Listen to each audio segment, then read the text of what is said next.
Hello dear student, आज हम लोगों के पास जो क्वेश्चन है वो 10th स्टैंडर्ड का क्वेश्चन है और इसमें ग्रीन पार्ट की एरिया निकालना है। कैसे निकालेंगे इसको हम बताएंगे, लेकिन सबसे पहले जब हम क्वेश्चन सॉल्व कर रहे हैं तो इस ट्रायंगल जो गिवन है उसका वर्टिसेस नोट कर लेते हैं। ट्रायंगल के वर्टिसेस को नोट कर लेते हैं तो ये ए बी सी ऐसा नोट कर लेते हैं। अब आप देखो यहाँ पर जहाँ आर रेडियस है इसका सेंटर है तो इसको ओ लिख लेते हैं और देखते हैं सर्कल जो आपका सेमी सर्कल बन रहा है बीसी लाइन पर कहीं टच कर रहा है तो ये पॉइंट ऑफ कांटेक्ट हुआ। इसका भी नाम लिख लेते हैं, इसका नाम मैं डी लिख लेता हूँ और ओ से डी को ज्वाइन भी कर लेता हूँ। ओ से डी को जैसे ही आप ज्वाइन करोगे ये कहोगे कि O D equal to R हो जाएगा, रेडियस के ही इक्वल होगा। एक बात और जानते हो, पॉइंट ऑफ कांटेक्ट पर जहाँ पर भी पॉइंट ऑफ कांटेक्ट आपका होता है वहाँ पर एंगल 90 डिग्री बन जाता है, तो ये 90 आपका हो गया। इस तरीके से आपने जो बेसिक कॉन्सेप्ट जो आप जानते हो उसको नोट कर लियो। देखिए इधर ओ से जहाँ पर सर्किल है और ए बी लाइन है, यहाँ पर जहाँ कट कर रहा है इसका भी नाम मैं ई लिख लेता हूँ ऐसे। तो अब आप ये लिख सकते हो इस तरीके से फिगर देखते हुए A B equal to A O plus O E plus E B, this आप नोट कर सकते हो। ए बी की वैल्यू आपके पास 4 है, ये नोट कर सकते हो। ए ओ आपके रेडियस के ही इक्वल होगा तो ए ओ रेडियस आर होगा प्लस ओ ई आपके ये भी रेडियस आर होगा प्लस ई बी आप नोट कर लो ऐसे। यहाँ से आप क्या देखते हो कि टोटल वैल्यू अगर मैं देख लूँ 4 equal to 2r plus E B लिखो या बी ई लिखो, ऐसा आप नोट कर सकते हो। और इसके बाद हम लोग आगे प्रोसीड करते हैं, इसको यहीं छोड़ देते हैं, इसको फर्स्ट कंडीशन लिख लेते हैं या फर्स्ट इक्वेशन लिख लेते हैं।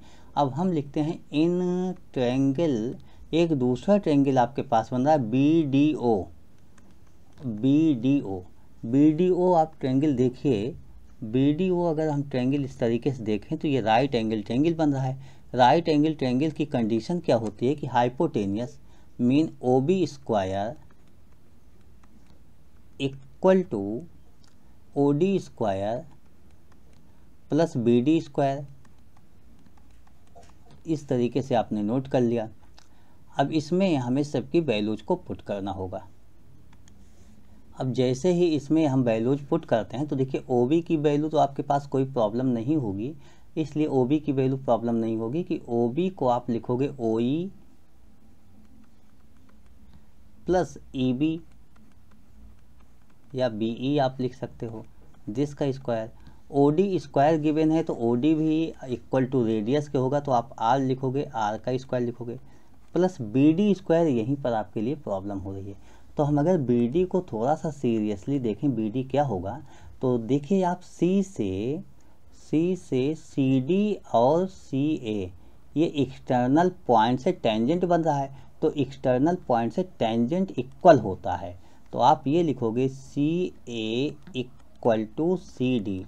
आप क्या रीजन है, टेंजेंट फ्रॉम एक्सटर्नल पॉइंट, इस तरीके से। और सी ए की वैल्यू आपके पास 3 है, 3 इक्वल टू सी डी आपके पास आ गया।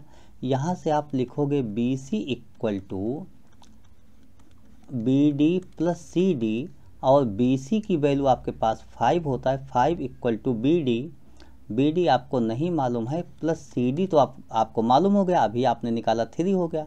तो यहाँ से B D equal to 5 minus 3 2 हो गया। मीन यहाँ पर मुझे 2 पुट कर लेना, इसका स्क्वायर कर लेना, यही मुझे सॉल्व करना है। ओ ई को हम क्या देखते हैं कि ओ ई हमारा रेडियस होता है तो R plus B E, this whole square equal to are square plus 2 square 4। Equation number second बोल देते हैं। देखिए फ्रॉम फर्स्ट एंड सेकंड आप सॉल्व कर सकते हो, लेकिन सॉल्व करने के पहले आप एक काम करो, फ्रॉम फर्स्ट जो फर्स्ट इक्वेशन है इसमें गिवन है कि B E plus 2r equal to 4, तो यहाँ से आपके पास बी ई की वैल्यू 4 माइनस 2r हो गई। यही वैल्यूज आप सेकंड इक्वेशन में पुट कर दीजिए। तो इसको हम कहाँ पुट करेंगे, सेकंड इक्वेशन में। तो पुट करेंगे, पुटिंग द वैल्यू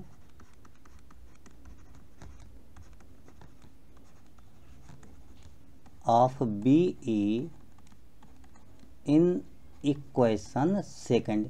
जब सेकंड इक्वेशन में पुट करेंगे, सेकंड इक्वेशन आप देखते हो आर प्लस बी ई है, तो यहाँ पर हो जाएगा आर प्लस बी ई की वैल्यू 4 माइनस 2r हो जाएगा। तो R plus B E whole square equal to are square plus 4 हो गया। आर यहाँ पर देखते हैं आर माइनस 2r है, तो 4 हो गया, ये माइनस आर हो जाएगा। 4 माइनस आर का whole square equal to are square plus 4। A minus b whole square, आपको ये फार्मूला याद होगा, a minus b whole square, ये फार्मूला होता है a square plus b square minus 2ab। तो इस फार्मूले का जब यूज करेंगे तो 4 square 16 plus R square minus 2 4 जा 8r equal to are square plus 4। अब हम जो राइट साइड पे आर स्क्वायर है उसको लेफ्ट लाते हैं और 16 को राइट साइड भेज देते हैं, या नहीं भेजते, अभी हम आर स्क्वायर को ही ले आ लेते हैं, कोई प्रॉब्लम नहीं। तो 16 plus R square minus 8r minus R square equal to 4। क्या देखते हैं कि आर स्क्वायर कैंसिल हो गया, तो 16 माइनस 8r इक्वल टू 4 ये हमारे पास बच गया, और इसको तो मैंने कैंसिल आउट ही कर लिया था कि ये इसके साथ कैंसिल आउट हो गया। 16 माइनस 8r इक्वल टू 4 आपके पास हो गया। अब हम इस स्टेप में क्या करते हैं कि 8r हम राइट हैंड साइड भेज देते हैं, तो 8r हमारा राइट हैंड साइड गया और 16 माइनस 4 हो गया। इस तरीके से मैंने नोट कर लिया। 8r इक्वल टू 16 माइनस 4, आप 12 लिख सकते हो इसको, और r equal to 12 upon 8।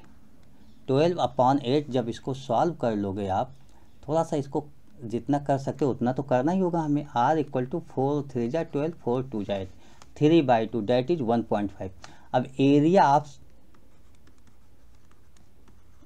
Of semi circle, आपके पास सेमी सर्किल थी, उसकी एरिया आपको निकालना था। सेमी सर्किल की एरिया 1/2 पाई आर स्क्वायर या पाई आर स्क्वायर बाई 2 इस तरीके से होता है। तो हम इसमें अब सबकी वैल्यूज को पुट कर लेते हैं, और सबकी वैल्यूज क्या है, पाई की वैल्यू हमें पुट नहीं करना, इसलिए वो कैंसिल होगा नहीं, तो इसको पाई के टर्म में रहने देते हैं। आर की वैल्यू 3/2 पुट कर लेते हैं, इसका स्क्वायर कर लेते हैं। 1/2 into pi 3/2 square that is 9/4।